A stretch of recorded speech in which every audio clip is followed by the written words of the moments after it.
Assalamualaikum warahmatullahi wabarakatuh. Kami dari kelompok 1, Prodi Perbankan Syariah Fakultas Ekonomi dan Bisnis Islam kelas B. Video ini kami buat untuk memenuhi tugas mata kuliah Hadis Ekonomi dari Bapak Hanif Monadi. Nah, pada kesempatan ini kami akan mempresentasikan atau menyerahkan serta menjelaskan materi kami terkait perihal memakan barang syubhat. Adapun anggota kelompok kami yaitu terdiri dari 4 orang. Yang pertama Aan Alfaniansyah, yang kedua Noriani, yang ketiga Selvia Nuraida, dan yang terakhir saya sendiri, Vinka Aulia Putri. Adapun pokok pembahasan yang akan kami bahas yaitu terdapat 4 poin. Yang pertama pengertian syubhat, yang kedua dampak halal, haram, dan syubhat bagi manusia, yang ketiga syarat-syarat produk pangan halal, dan yang terakhir macam-macam syubhat.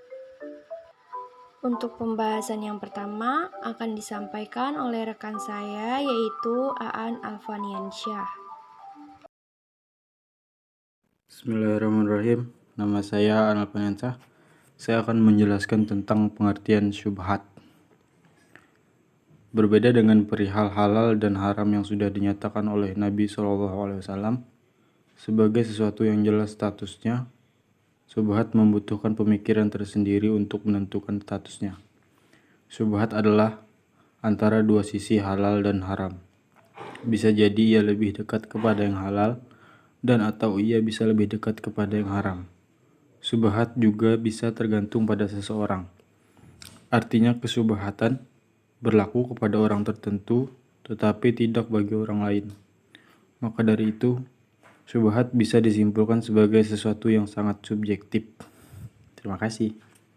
Dampak halal, haram, dan syubhat bagi manusia.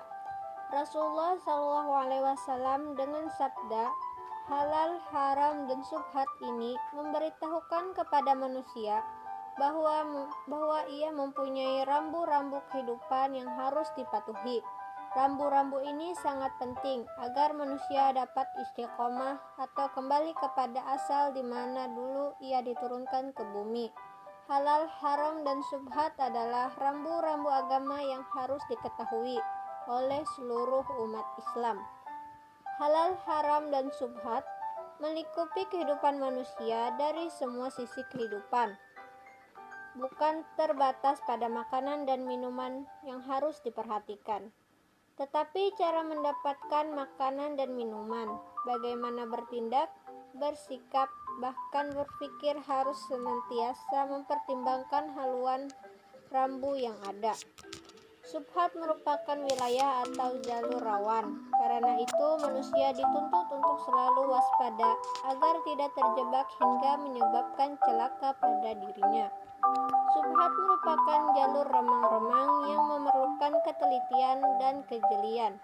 Usaha mengurai syubhat adalah usaha yang membutuhkan ijtihad yang sungguh-sungguh supaya untuk menemukan dalil syariat, ayat, ijtihad, dan lain sebagainya harus memastikan apakah termasuk suatu yang halal atau haram. Baik, selanjutnya saya akan menyampaikan tentang syarat-syarat produk pangan halal. Dalam hal makanan, ada dua pengertian yang bisa kita kategorikan kehalalannya, yaitu halal dalam mendapatkan dan halal zat atau substansi barangnya. Halal dalam mendapatkannya maksudnya adalah benar dalam mencari dan memperolehnya, tidak dengan cara yang haram dan tidak pula dengan cara yang batil.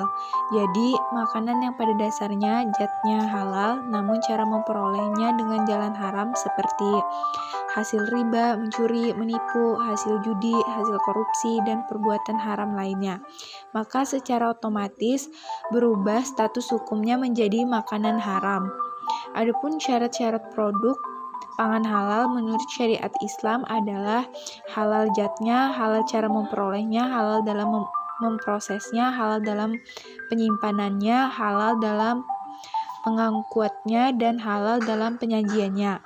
Makanan dan minuman yang halal adalah yang pertama, yaitu bukan terdiri dari atau mengandung bagian atau benda dari binatang yang dilarang oleh ajaran Islam untuk memakannya, atau yang tidak disembelih menurut ajaran Islam. Yang kedua, tidak mengandung sesuatu yang digolongkan sebagai najis menurut ajaran Islam. Yang ketiga, dalam proses penyimpanan dan menghidangkan tidak bersentuhan atau berdekatan dengan makanan yang tidak memenuhi persyaratan atau benda yang dihukumkan sebagai najis menurut ajaran Islam, maka secara otomatis berubah status hukumnya menjadi makanan haram. Baiklah, untuk pembahasan yang terakhir yaitu macam-macam syubhat.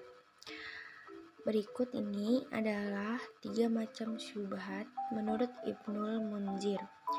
Yang pertama, sesuatu yang haram lalu tercampur dengan yang halal sehingga menimbulkan keraguan. Dalam Islam, hukum menyembelih hewan adalah jelas. Salah satunya adalah harus disembelih dengan menyebut nama Allah. Karena itu, saat seekor hewan seperti kambing disembelih oleh orang kafir tanpa menyebut nama Allah, sudah pasti kambing tersebut menjadi haram hukumnya. Kemudian kambing yang haram ini kemudian tercampur dengan kambing yang dipotong oleh orang muslim atau kambing yang halal. Karena tercampur Anda menjadi bingung mana kambing yang haram dan yang halal.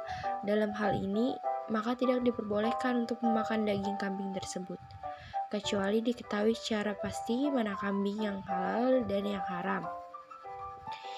Yang kedua, sesuatu yang halal lalu timbul keraguan. Syubhat atau perkara samar yang kedua adalah kebalikan dari yang pertama, di mana seseorang merasa ragu atas sesuatu yang sebelumnya halal. Misalnya keraguan seorang istri apakah dirinya sudah cerai atau belum. Contoh lain adalah orang yang merasa ragu apakah wudunya sudah batal atau belum. Keraguan atau syubhat seperti ini adalah contoh keraguan yang tidak berpengaruh. Yang ketiga, sesuatu yang diragukan halal atau haramnya. Jenis syubhat yang ketiga ini adalah jenis yang paling umum, yaitu kondisi di mana seseorang merasa ragu apakah suatu perkara itu halal atau haram. Dalam hal ini, sikap yang paling baik adalah dengan meninggalkan perkara tersebut. Sama sekali hal ini juga pernah dialami oleh Nabi Muhammad SAW, yaitu ketika beliau menemukan kurma di atas tikarnya, kemudian beliau akhirnya tidak memakan kurma tersebut karena khawatir bahwa kurma tersebut adalah kurma sedekah. Baiklah, untuk kesimpulan PowerPoint kami, yaitu halal dan haram dalam kehidupan umat Islam sudah jelas karena diuraikan dengan jelas dalam dalil nakli. Adapun perihal syubhat merupakan perkara yang membutuhkan kehati-hatian dalam menanggapinya. Hingga Nabi Muhammad SAW sendiri sangat berhati-hati dalam menyikapinya. Adapun syubhat adalah keadaan sesuatu yang belum jelas statusnya, apakah sesuatu itu halal atau haram. Sehingga jika seseorang menjumpai sesuatu yang tidak jelas kehalalannya dan keharamannya, ia harus berhati-hati. Dan bentuk kehati-hatian seseorang dengan menghindarinya. Pengetahuan dan kemampuan dalam menentukan perkara halal, haram, dan syubhat mengantarkan pada kehidupan yang selamat dari keburukan dan kecelakaan, sehingga hidup menjadi tenang dan bahagia.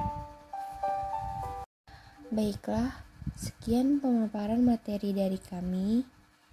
Saya sebagai moderator mohon maaf jika ada kesalahan atas kekurangannya, dan terima kasih untuk perhatiannya. Wabillahi taufik wal hidayah. Wassalamualaikum warahmatullahi wabarakatuh.